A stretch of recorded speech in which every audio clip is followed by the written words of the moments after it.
dapat stay put lang yung military, wala naman siyang sinabi, no? In fact, si Inday na nagsabi na tulog-tulugan yung Chief of Staff.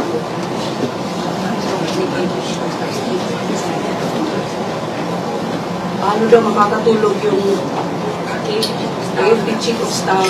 Yan na yan yung nawawalan sa matagal na siya natulog. Alam niya yung Commander-in-Chief niya nagtutuluga. Noon pa yan, alam na ng lahat. Baka siya lang hindi. Ang mga pulis. Kami yung taga Davao, alam namin si Lagdamio nagtutuluga.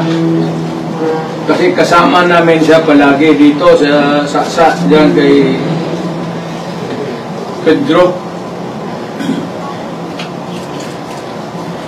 Kaya yung sipo ni mag-usap kami, yung sipo ni Lagdamio magtulo yan.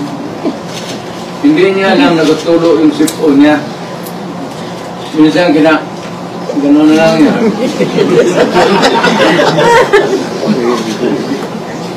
Alam ni Marcos na sa Lagdamio durugista. Alam ni Lagdamio na durugista. Magkasama yan sila sa hit-hitan.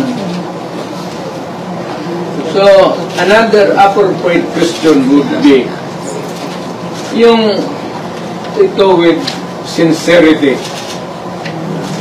Kayo bang mga military pati police, would you still continue to support a drug addict? Alam niyo kung wala. Pero tanungin mo lang yung Presidential Security Command. Puro military man. You did not go far. Yung mga tao ninyo sa military. Hanggang kailan kayo magsuporta ng drug addict na presidente?